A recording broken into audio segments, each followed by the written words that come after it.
Hello, listener. Welcome back to the Get Better at Recruiting podcast. Today is part one of a two-part series on how recruiters can better engage with the two most important people in the hiring process, the hiring manager and their team, and the candidate. This particular episode is focused on the hiring manager. Sonny, Alex, and I discuss how to be a better partner to our managers, how to better understand their needs, and how to work better with them. As always, if you like our podcast, please comment, please share it, like it, support us, and spread the word amongst your communities. And let's jump into it.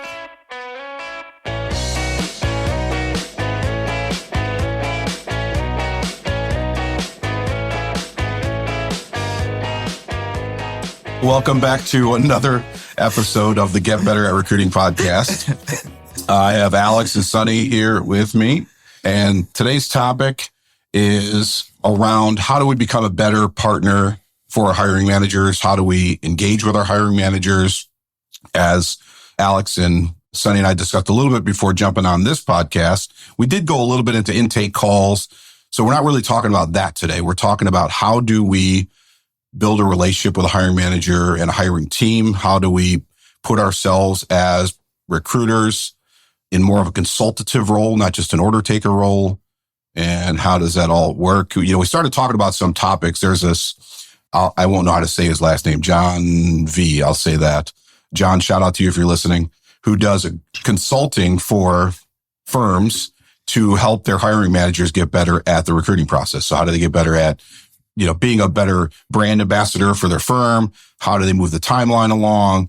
And some of the things he was advocating for kind of brought some, eyebrows and question marks here in the room. So we wanted to dig into some of them. One of them being that, Alex, I mentioned that, if we're doing our job properly and we can get candidates to a hiring manager and to a hiring team in a timely manner and quality candidates, the hiring manager shouldn't need or want to see all the behind the scenes, how the sausage is being made. They shouldn't need to know that you found the candidate on LinkedIn or that they applied or how many people you talked to. I equate it to the example of a restaurant. You go to a fine steakhouse. I don't need to go back in the kitchen and look at how the steaks are made and where they buy their beef from and how many chefs they have and what their line looks like. I'm just happy that I came to this restaurant, had a great meal, and I moved on. I would hope our hiring managers could feel the same, but Alex has a different experience or maybe a different bent on that same experience. What's your take, Alex? Well, I'm actually different. When I go to a restaurant and I have a good meal, I want to know where they got their beef from. Okay. I want to know how long you buy it there too and make your own steak. No, because it was a great experience. So I kind of expect the same from my hiring manager. Hey, Alex, you found us a great hire. I'm curious where from. But to our earlier discussion, as we were kind of teeing up this call, is I feel that there's two different kind of hiring managers: external, that apply more to your world, right? You're an outside provider to a company. Sure. Whereas most of the work I'm doing now is all internal. And a lot of my managers do want to have a say on where we post. They want to know where we post. Everybody seems to think that, LinkedIn is the magic sauce these days. And although it's a convenience sauce, it's not the sauce, but they want to make sure that we're posted on LinkedIn and all these other places, Indeed, yada, yada, yada. But they do put their 2 cents in where we're posting, how we're posting. They are curious, and they do want to know on a weekly basis, well, maybe bi-weekly basis, how many people we responded to potentially a post, how many people we reached out to, what has been the response rate to that. They're pretty engaged. They're pretty curious. And I don't think it necessarily has anything to do with trust, but the smart managers who are really, really into the game want to know that so they can make themselves and their team better, right? So they can help their team understand how difficult it is for Alex to go out and find that one magic person. Everybody better rise up to the occasion and help them, hopefully accept an offer. So I think from my perspective, they are very engaged. Do you find with your years of experience doing this, that a hiring manager would even be, and if a hiring manager is listening, apologies for what I'm about to say, are they even qualified to tell you where to post the job? What is their frame of reference other than, we used to have this CEO, Sonny and I Sonny worked for him briefly at this firm that bought our previous company. Yeah. And we used to joke that the CEO would be on an airplane, read an article, and then, show up at the office. Hey, we should be doing this thing I just read about. Mm-hmm. So is a hiring manager even, again, for lack of a better word, qualified to tell you where to post a job? Or is it a big waste of time? You know what? And I see Sonny just like biting his tongue. They are qualified because everything is out in the open in the public. And of course, magically, they talked to their friend yesterday who hired 15 Java people without any problem. But no two companies are alike. Right. No two comp structures are alike. No two anything are alike. So that's where it kind of makes our job a little bit difficult in-house, is that they're reading all this information. And I know we're going to talk about this later with the candidates. Same thing's going to apply to them. Everything they read, like this CEO, is automatically should translate to them. And it's just, it makes it difficult because it's just no two environments are the same. Right. No two recruiters are the same. We all know each other for a long time. We respect each other's work. Geez, we've all worked together at one point or another, but we are completely different in our approach, but very similar in our way of thinking. So I think the same goes for the hiring managers, right? They're not all the same. Some are more educated about the process than others. Some are more educated about different aspects of finding a job. Some of them just started at your company, just went through the hiring process to get a job. So they know where they found jobs. They know where they heard about stuff, or they just went through hiring a bunch of people with another recruiter in some other company. So they're all going to be a little different. But I will say, I do agree that most of them kind of want to know enough about how the sausage is being made to be dangerous, right? Just enough to know so they can pick at things. A lot of cases, and I see this a lot when we have managers that know they're going to have future hiring for similar roles, they really want to know how you found that person because they want to go back to that and find the next 6 or 7 when they need 2, 3 months down the road, right? So I do think they're typically engaged. You're always going to find that, hiring manager or 2 that don't care, that just want to see the paper and hire the person as fast as they can. But I think generally most want to know healthier hiring processes come from managers that want to know, obviously, because they're going to be a little bit more engaged.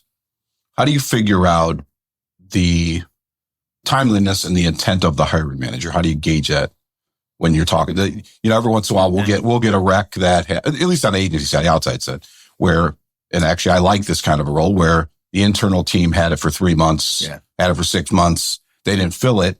I always, optimistically chalk it up to the internal team wasn't as good as my team. And I'm going to slam dunk this. And every once in a while you find out it's because the hiring manager probably just doesn't care about filling the role as much as it's, on their head count and it's budgeted. But the hiring manager, he or she is like, this isn't as urgent for me as my boss thinks it might be, or the CEO or HR might think it is. I have other things to do with my day. I don't have time to spend interviewing and reviewing resumes, which again is a little bit of head scratcher for me. Like, why do you have the role? Just close the role, get rid of it. Yeah. Like Alex, I think in our last podcast, or maybe a previous one, you talked about like, if a manager's not going to give you the information, you basically say, yeah, I'm not going to work on it until you give me the information. That's a good pushback. I don't know if it's feasible in all situations, but. Yeah. Well, no. So to clarify, if they're not moving on the resumes, just to go to your point a little bit back, I know we're going off subject, and a week or 2 has passed, I make a point to talk to them live and say, hey, is this still real? Because if it's not, I'm going to unpost it so that it affects correct reporting for leadership. And that always gets them. Once they know that leadership is paying attention, if it's posted or not posted, and my clock is ticking, they either say, yes, go ahead and shut it down, we're not hiring for it, or they really amp up their game. Right. So it's all in the approach. And, by the way, I do like that approach. So, but it's true. Yeah. I mean, it's not like a little game. It's not a game. Yeah. It's also a great approach. You're basically telling the manager, hey, look, if this isn't important to you, I need to let my bosses know, and possibly your boss, know that this isn't important to all of us. And they may ask me, but I'm going to tell them. They do ask me every week. It's like, hey, what's going on with this rec? It's been open for, 13 days, 15 days. They're on it. You have I have one-on-ones regularly. Sure. When you're in-house. But going back to your external point, I do have some external customers, and I always ask them, right, if it's how many other recruiters have worked on it, they usually open up. And I think you have to be upfront and honest from day one to say, hey, if I find you the right candidate in the next 15 days, what is the time frame that you're going to be able to push them through the process? If you're hearing, I have to think about it, or, Johnny's here and Susie's there, you automatically know that the rec is soft. Like if they don't have their act together, who's on first, second, third, and who's pinch hitting, like you're getting ready for a game, it's a soft rec. And if you don't have that information, if you don't have your lineup before you hang up the phone, it is a soft rec. Don't even bother working on it. Sonny, do you get into the level of like service level agreements kind of with your managers? Like, hey, if I give you a resume, do you commit to within, 24, 48 hours, you'll give me some feedback, and within X amount of time, you'll do an interview? What's your process when? Yeah. So we typically generally have that with all our managers, and it's typically around, we will tell them in the intake call, and this isn't necessarily that initial credibility building conversation, but more around the intake call. We submit someone, we need an answer on a resume in 24 hours. We'll turn around that interview in the first week. So you have that first conversation, and then we can make sure we get this process done, depending on the role, in a week or two, right? You don't want to have candidates dying on the vine, waiting for this interview. I have never been a fan of, hey, I want to interview 5 people before I make a decision, or we're going to have 6 first interviews and then we're going to pick the 2 best and move to second. I always say, just let's work everyone through the process. If they're not a good enough fit after that first interview, then you can hold on them. But if it's someone you want to move forward, keep them moving through the process. Sure. Don't wait for 4 more to come through, because that person doesn't need to wait around, right? Just be courteous to the candidate's time and try and move them through as quickly as possible. And it's always the first candidate. It's the first 2 or 3 that you know always you're going to end up hiring. Right. They want to wait for 3 more, and then you're, trying to keep somebody happy while you interview a bunch of other folks. So I always try to get away from that as quickly as possible. Specific SLAs with hiring managers, the one thing I'm always real clear about, and I try to be specific about, is we submit a candidate, I need an answer in a day. Because that means we're telling this candidate, hey, we're going to send your resume to the manager. We're going to find out what's going on, and we get back to you in a day or 2. We're going to get your next conversation set up, or at least have some feedback for you, what's going on. Sure. And then post-interview is the other thing too. I need to know after that interview within 24 hours. Like if you interview that person in the morning, I should have feedback by the end of business.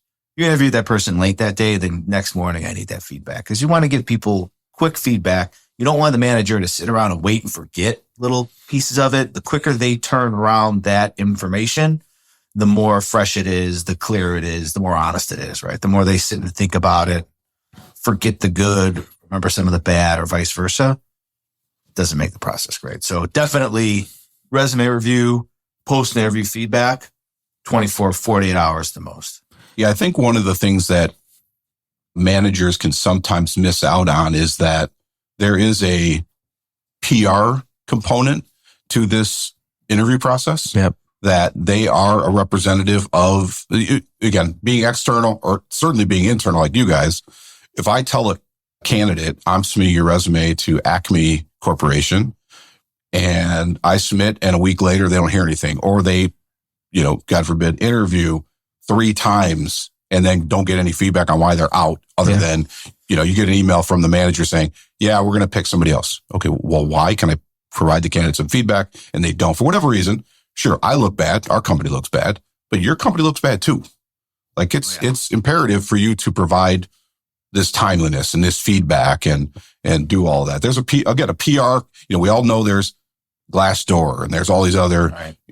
Yelp's not applicable, but Glassdoor, things like this that, candidates are going to read and figure out what the interview process was, what's the culture, and go on, Sonny. No, in the same line of thinking, as part of our hiring manager interview training, because we always keep our hiring managers up to date on what they can and can't say, questions they can and can't ask, that kind of stuff. But the other thing I always tell them is, at the end of this interview, whether you want to hire this person or not, that person has to want to work here. Right. Even if in the first 10 minutes, that's not the right fit, I'm not going to hire this person. You put your extra 25, 30 minutes in, be courteous, answer their questions, keep them excited. I'll let them know they didn't get it. Don't let them know they didn't get it. Right. We'll have that conversation that way. So they always walk away like, damn, I want to work at Devo or wherever you are at the time. Sure. Right? Yep. Yeah.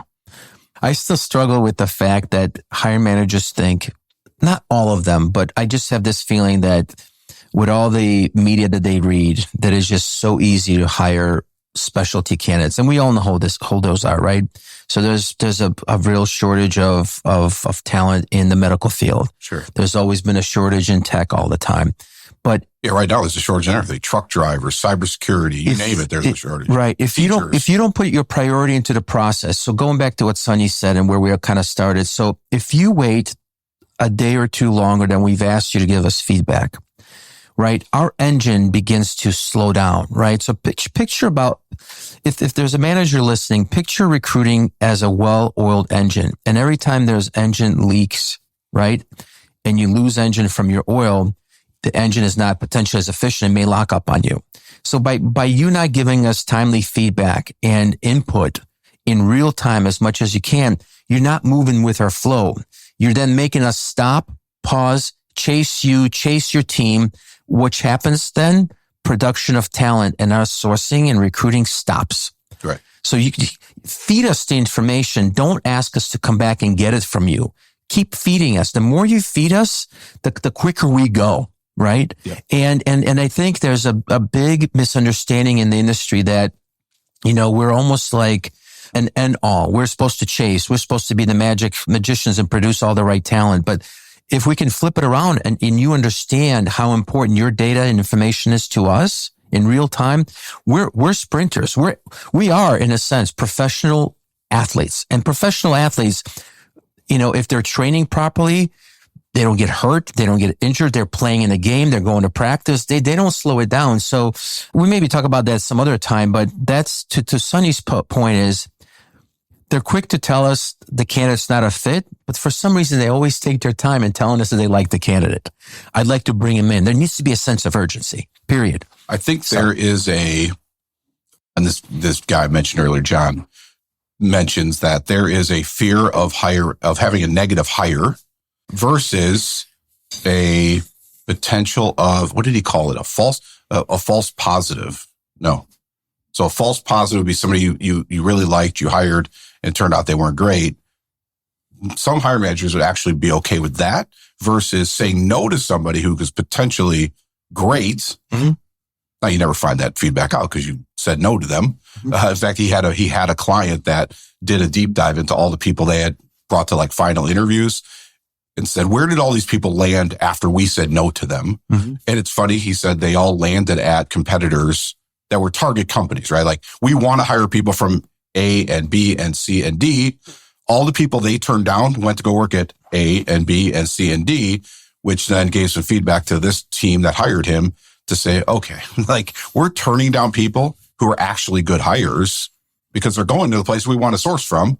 Like, how do we? Then you're going to wind up hiring them later. Hire them eventually anyway, because now they have that stamp of they work for A, B, C, and D. So how do we get our managers to?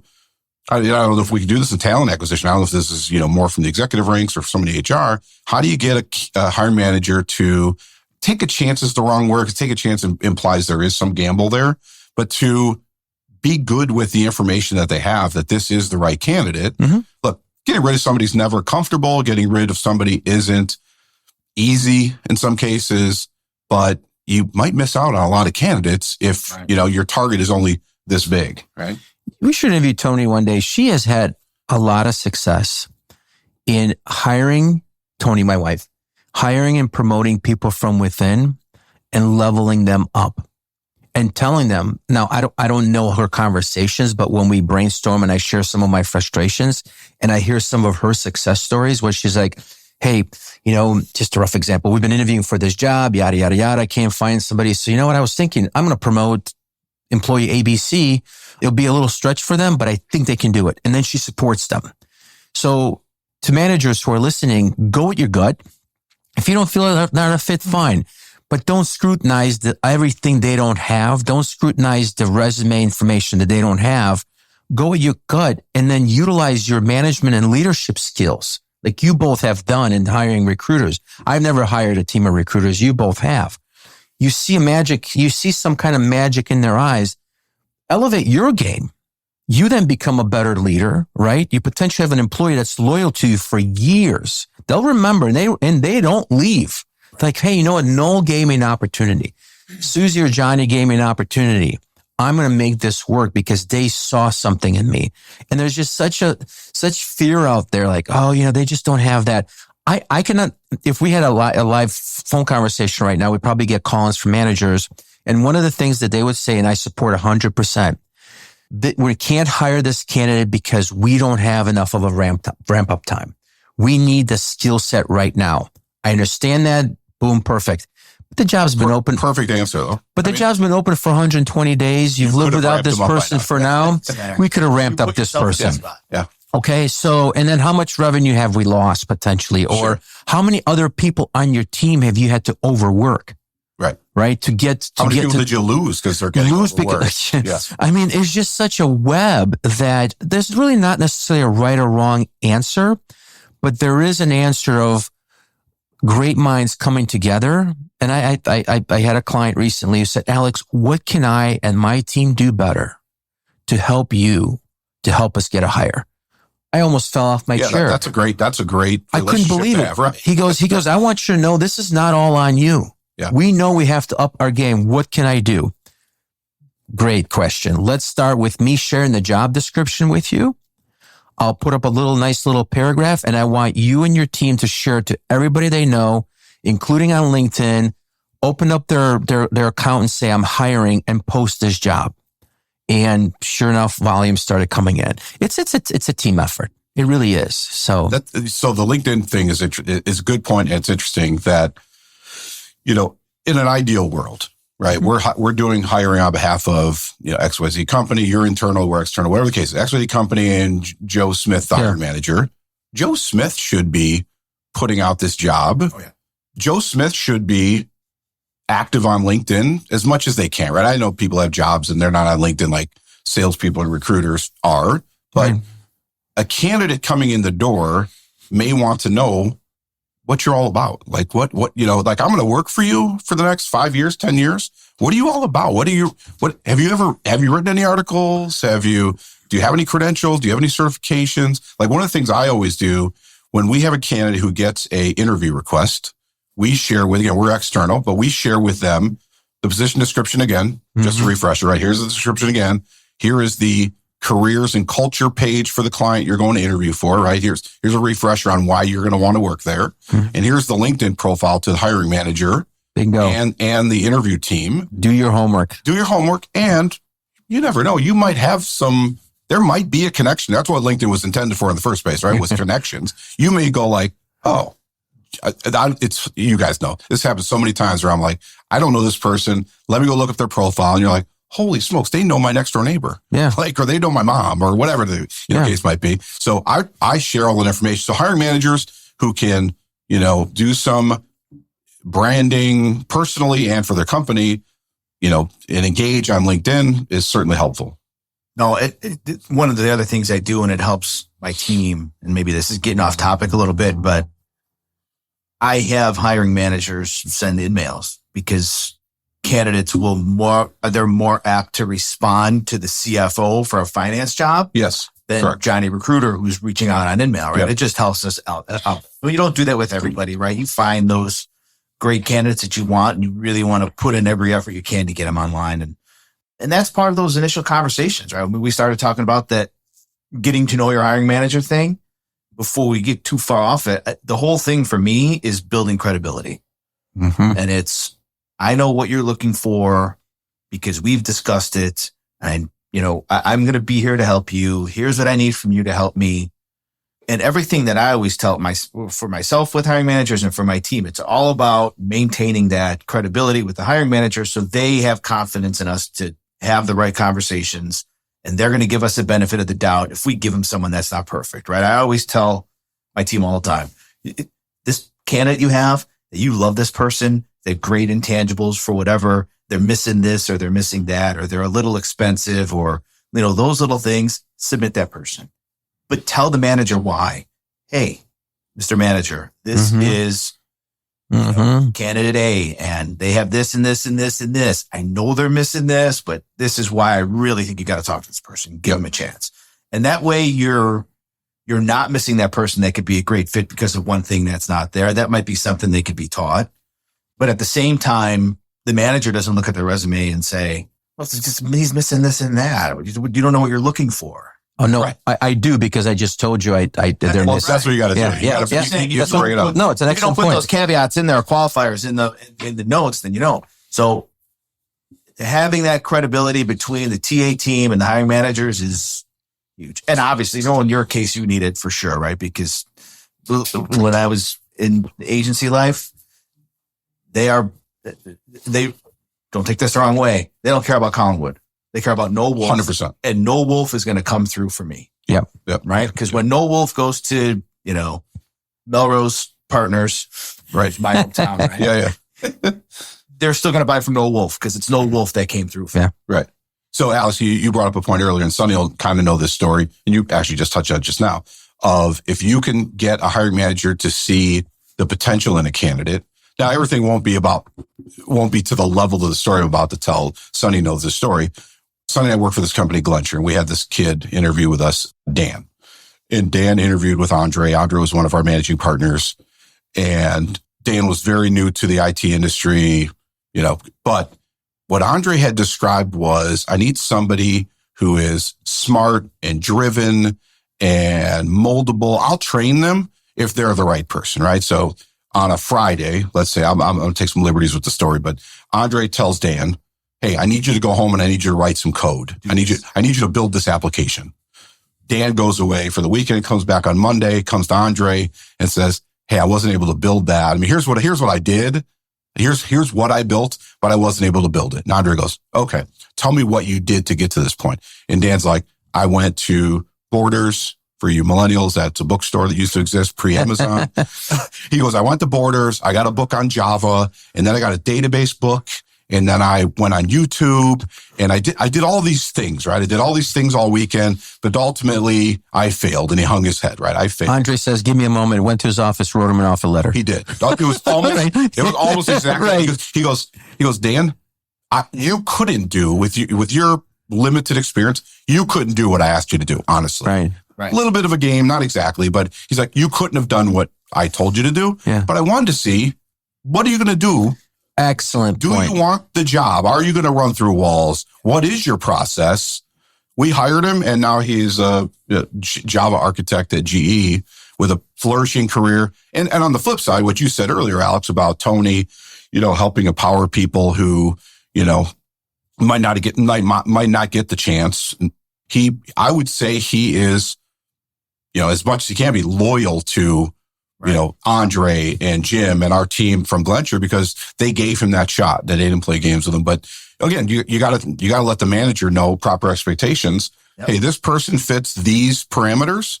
They don't fit these, but if you can flex on those, I think you're getting a great hire. That's that consultative piece. I think that, for the listener at home who's, new to recruiting, to be a consultative recruiter to your hiring manager, there definitely are a lot of nuances. That's hopefully one of the things we're trying to get across today is so here's some things I think I'd like to not recap because we're not wrapping just yet, but touch on.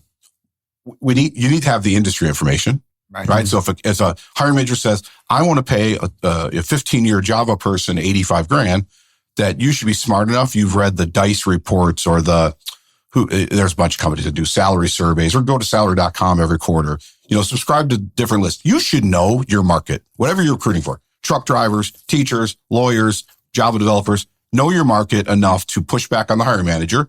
And also don't be afraid to push back. I don't care if you have 6 months of experience or 20 years of experience. You should know what good looks like. And if a hiring manager says, I want to hire X for X, you should be able to go, yeah, that's not realistic. Or ask them why. Because that'll quickly tell you if they say, well, we did our own homework and I talked to my friend. He just hired, here we go again, my friend. Right. So yeah, you should ask, why do you think this is a competitive salary? Right. Number 2, ask questions. Mm-hmm. Don't be a recruiter who sits in a meeting with a hiring manager and shakes and nods. No. Imagine you go to the doctor's. What do we call that? Order taker? Order taker. You don't want to be an order taker. Don't be an order taker. Imagine you go to the doctor's office and you tell your doctor all your symptoms and they just shake their head and nod. and say, okay, well, have a good day. Like, do you have any confidence? Take 2 of these. Do you have any confidence that doctor knows what they're doing? They didn't ask any additional questions. Right. They didn't ask, the question you get at the doctor, right? Do you have any allergies? Did you have this symptom? Like, dig into it with the hiring manager. Don't be afraid to not just listen to what they're telling you, but then push back, ask questions. What do you think about this? Yeah. You're saying you only want to hire people from, I don't know, this city. Can it be remote?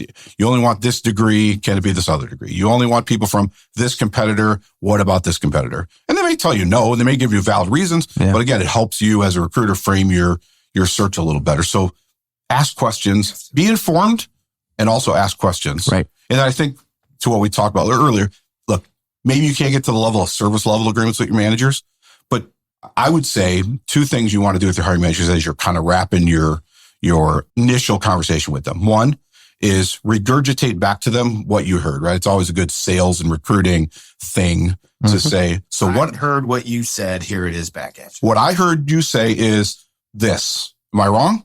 And let them say, no, you're spot on. You know what I'm looking at. It gives them confidence that you know what you're doing. That you were listening. You were listening. And number 2, again, maybe not service level agreements. Listener, if you don't know what that is, we'll talk about it later. But service level agreements, or just here's what next steps will look like. So after we have this call, here's the things as a recruiter or as a recruiting team or an outside agency, I'm going to do next, and what you can expect from me a day from now, a week from now, a month from now. Here's what how the sausage will be made on my end. These are the things I'm going to do.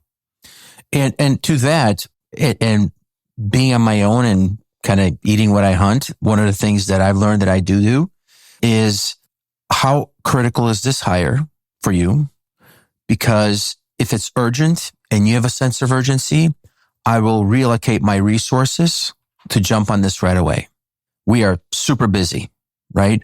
So if you think, Alex, you have a week or 2 to fill this rec, again, gives you an understanding of what kind of sense of urgency they have. You can reallocate your resources. You have 4 recruiters and a sourcer here right now. You have a team of 10. Hey, if this is not important, please let me know. We'll still recruit for you, but I'm not going to drop what I'm doing and flood your pipeline. And then you're going to be sitting for 2 weeks. It's not fair to my team. Right. And I think it's okay to say to an internal customer. And I think it's very, very fair to say to an external customer, right? Because they need to know that, hey, you have a family to feed. And I think one of the things that is important for managers to know that recruiters get frustrated really quickly and lose a lot of momentum fast if you are not responsive to them. Right. And you need to let them know that in advance. Like some of us really have, clinical AD&D. We are just, or ADD. We're just moving forward.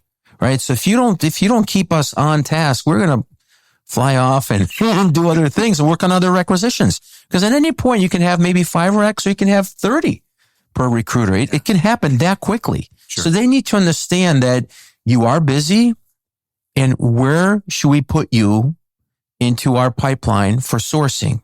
How important is this to you? So I just want to jump in and share that with you because, one thing I always add into those conversations, especially in an intake call is, and I do believe this, any good recruiter, agency, in-house, corporate, no matter what you are, they are going to put their time into what is closest to closing. Mm-hmm. And if a manager is not responding and you're not going to get answers, you're not going to get the attention. And it's just the nature of the business because we want to see those results and we are going to put our time in where we're going to see results. Same thing goes to the manager. It's prioritization, right? Prioritization.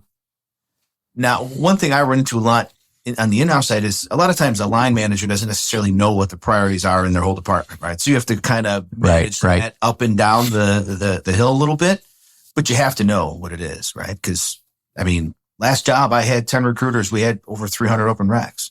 And no matter how fast we close recs, we had 300 open recs. It did not matter, right? So prioritization and time and focus was huge there, right? Sometimes you don't have that many recs. It's less important because you still have to work on it. But the bottom line is good recruiters are going to work on what's going to close. Think about that. On any given day, your recruiters, Noel or you, Sonny, can have an average of 15 to 30 recs. 15 to 30. Each one of them typically needs 3 to 5 people per requisition, pipeline. Right. So that's a lot of information, a lot of data that's running all over the And that's submitted, which means you need like 100 people to get to that. Right. So if there's a manager listening right now, listeners, just team up the right way with your recruiter, and you are going to get the quickest hires. Yeah. You are going to make the best hires, and it doesn't have to be perfect, but you will get some really good hires. So yeah, I think some of the maybe not the best hires, but the most efficient hiring processes are the ones that don't take forever. You know, especially with, again, speaking to IT, because the three of us are in IT today. And we talked earlier, it could, again, right now you could be talking about trucking or educators or lots of different professions, nurses. If you don't react on a submitted candidate, hiring manager, or as a recruiter, educate your hiring manager. If you don't react on a submitted candidate within a few days, you're probably done. Like it's, you know, we joke all the time, Sonny and Alex and I and other friends of ours, time kills all deals. No, that's not a joke. Time kills. I know. I'm sorry. That's a mantra, not a joke. Yeah. Time kills all deals. My neck. And for us externally, quote unquote, deals is what we do. But internally, you know, time kills hires. Like I mentioned on a previous pod, we have a client up in the north suburbs of Chicago that takes forever to hire people. You know, hours long process, and they won't change, unfortunately, but I can guarantee you they have lost people to quicker, more efficient hiring teams. You know, which means that they may have not gotten the best hire. They may not have had a chance to compete for the A player. For sure. Sure. Right. Nothing wrong with B and C, but again, that goes up to, you know, elevating your game as a manager, but people are in demand. It's interesting. We've been in business, all of us, working for a long time. It absolutely drives me bananas when candidates and managers alike say, "Oh, it's such a tough competitive market." I've been in recruiting. This is my 30-some-odd year, whatever. I'll look up your LinkedIn. From day one, it's always been a tough market. When has it never been a tough market? Right. Because we're always competing against new technology. We're always competing against business growing. Newsflash, everybody, the market is always tough. It has nothing to do with the fact that we went through 2 years of COVID. It has nothing to do with the fact that now people want to work mostly from home. There's always something that makes the market competitive. You have to be competitive. Well, the simple fact that, you know, people talk about what are the most stressful moments in people's lives, and it's like getting married, having a kid, moving, and changing jobs. If you're asking someone to change their job, you're going to have to be pretty convincing, right? That's not going to be an easy decision for a person to make. You just went through it with a person that you used to work for. Slam dunk, easy breezy, but I'm sure it was a couple of days of conversations at home. And yeah, it's a lot. Lynette had a lot to say about that one. She's like, throw up the chart. What do you do again? Yeah, I worked with, did I already talk about this? I worked for a guy in the past who thought his company was the greatest company ever. Everybody should come work there. Yeah.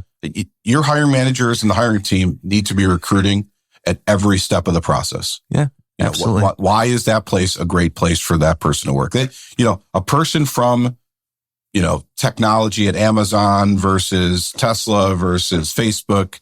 I don't care who you are. You're the best company on the Forbes 100 or the best places to work list. If you're the best company on the best places to work list, you still need to recruit candidates. You can't harder. You can't walk into an interview going, well, you should want to work here, right? No. I'm Noel Wolf from Collinwood. Didn't you know that? Shut your mouth. Haven't you heard? It's a two-way avenue for sure.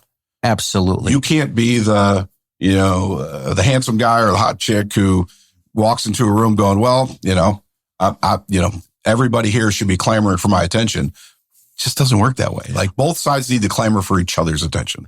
I actually have a conversation along those lines with my candidates on a prep call before every first interview, is that I tell them that them impressing us as important as us impressing them. Sure. Yep. I tell my hiring team, your red carpet needs to be clean and long. Right. right? For them to walk that, you need to sell them on the opportunity. And more importantly, tell them why you're still here, Yep. right? Help them understand why you're still here. And I don't care what brand name you have. You can be in the top 5, 1, whatever it is. It's people connecting with people, because money's important, but if we don't like working with each other, guess what? We're not working with each other. Yep. I tell my candidates. That's why Sonny and I can never work together again in the same room. I tell Maybe in the same building. Podcast. We're working on it. We're working on a professional relationship. I tell my candidates proactively, this will be a two-way conversation. Yeah. Interview them right back. Yes. Interview them right back. Yes. Ask questions. Yes. In fact, it certainly has happened. I'm a little alarmed when I talk to a candidate for my debrief afterwards. I'm like, how'd it go? What did they ask you? What did they ask you? Or what did you ask them? And they're like, well, they didn't give me any time. They said they had to go. I didn't get to ask any questions. Big red flag for me. Yeah. Right? The candidate, their interest may have waned a little bit because they didn't get an audience. Well, we'll fix that though. We, I'm sure, have a lot of tips to help them turn around on how to interview.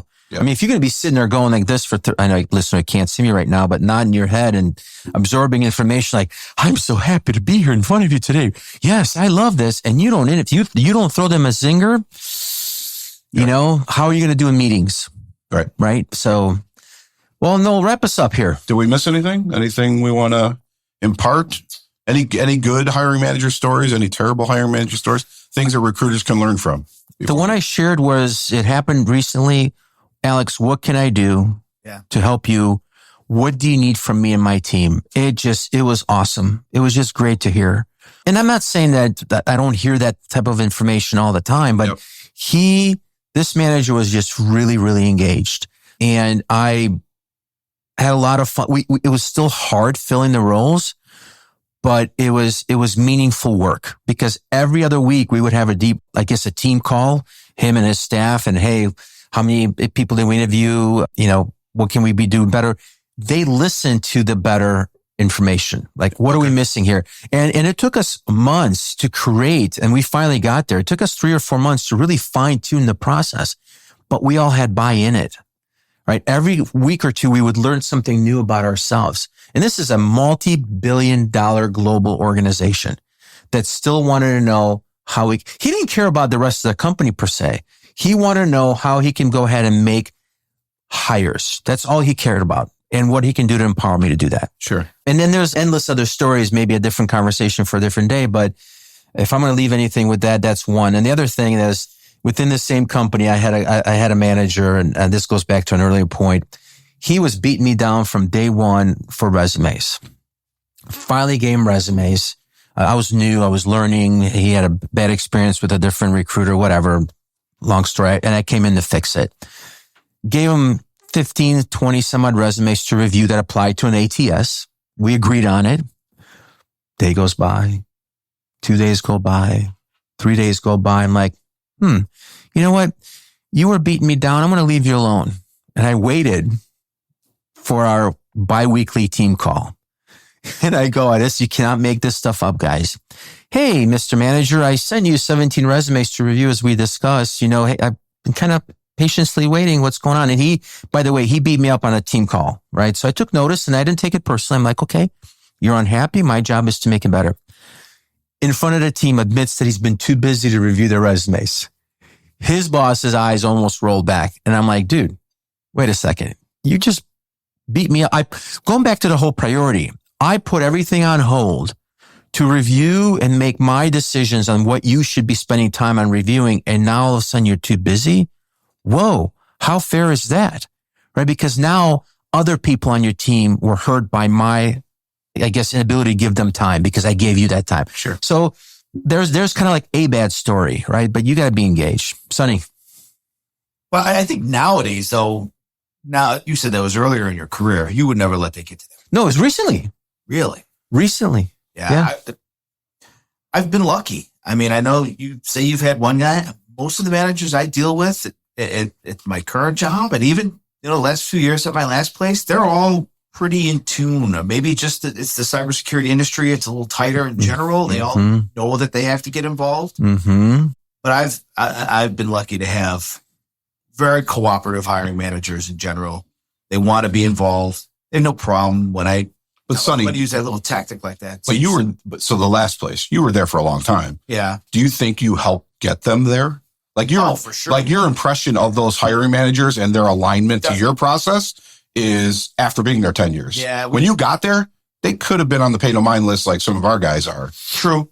So your influence over that process over the course of many, many years drove those managers to understand what we do. Yeah. Maybe it wasn't luck. Maybe it was that. And then I went to a place that helped me do that. And Trustwave was there already for a year or two. So it could be that. Maybe it was us. Yeah. You got to keep an open mind. You know, I got to tell you, and I don't know how you guys feel about this. We've talked about this in the first couple of podcasts. I really believe that there is just this mentality out there that recruiters, you know, we take our time and we always come up with excuses, not enough money, not the right location, not whatever.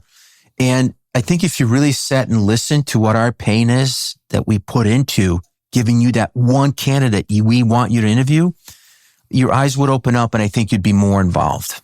I think managers need to get a little bit more involved, external, internal, and try to listen to what we're feeding you, because you'll know BS within 10 minutes. And most of the recruiters I know that I play with, if you will, we don't BS. We tell the truth. We fall on our sword.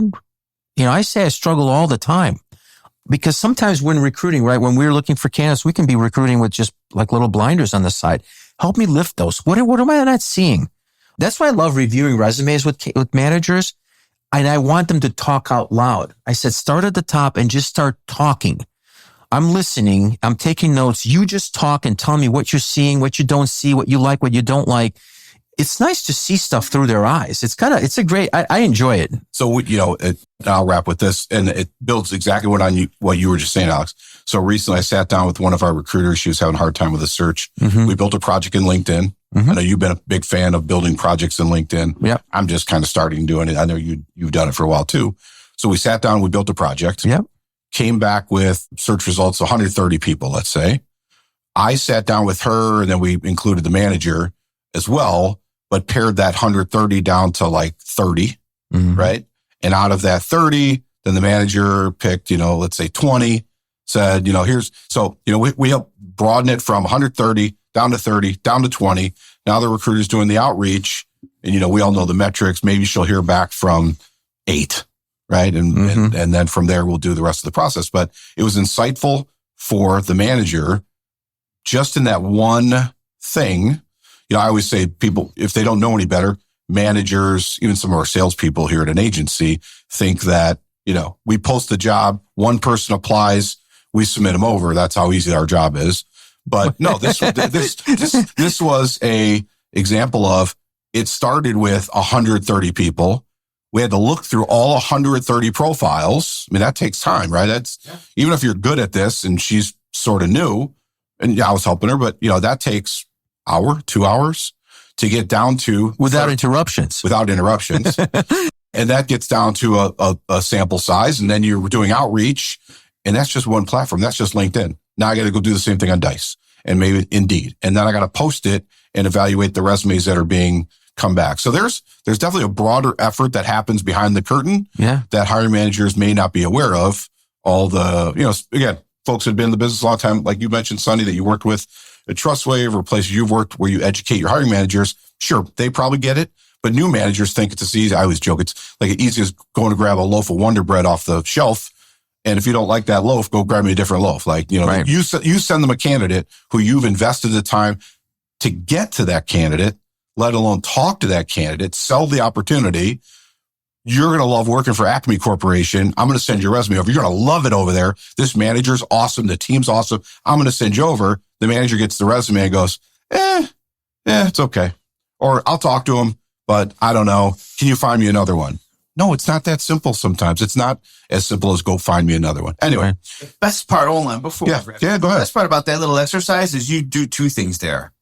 When you reach out to these candidates, hey, candidate, our hiring manager's already seen your profile and is interested. Absolutely. Mm-hmm. Vice versa, when you get that person and they're interested, you just said that person to the hiring manager, say, hey, this is one of the folks. When do you want to interview them? Oh, yeah, you don't have to worry about, there's no, hey, what do you think? This is, when are we interviewing this person that you already singled out that you want to interview? Right. We talked about this earlier. When I submit resumes internally or to my external customers, I tell them right from the beginning, if you get a resume from me endorsing this person, and you and I have worked together not too long ago, right? If I've took my 30 minutes talking to this person, please get on the phone for 2 reasons. Help me understand why not, but more importantly, help me understand why yes, because then I'm going to go find you 5 more. Right. Because now I have a benchmark. Reading resumes and saying no to resumes, I think it's a cop out. Yep. And it's again, a little bit of a head scratch for the candidate too. And we see this all, candidates are always venting on LinkedIn that, this company was looking for X, Y, and Z. Yeah. I have exactly X, Y, and Z. And I couldn't even get a conversation going with this. Like, what? So right. Anything we can do to help our hiring managers, get there, align with the process, respond with timely feedback and constructive feedback, not just I don't think they're the right fit. Okay. Constructively, how are they not a fit? I'll tell the candidate. Right. And that usually, we talked about this, I think, Sonny, last time, where even if we turn a candidate down, they're usually appreciative of the call and the courtesy. I think the same thing is true of feedback. If you can call a candidate and go, hey, hiring manager didn't think you fit for this reason. Every once in a while you get somebody who's a defensive, right? They're like, well, but I have that. Okay, well, you didn't tell it to me and it wasn't in your resume, whatever the reason is. I can't really go back to the manager now and go, oh, by the way, they do have that thing that you were looking for. But giving that feedback to candidates, I think, is important to your internal company's PR and branding and image. And, us as an external agency, that PR and branding. And hey, I didn't get the job at Apple, but they treated me nice. Yeah. They were fair. They gave me good feedback. The process didn't take forever. Everybody was communicative. Just didn't work out. No big deal. No harm, no foul. Let's all move on. So, and listen, if you're an applicant or a hiring manager listening who's about to become an applicant, you want to tune into our next podcast, because I think that's where we're going to be flipping the table a little bit and talking about what the candidates should be doing. Correct. All right. All right. Thanks, boys. See you next time. Salute. Bye.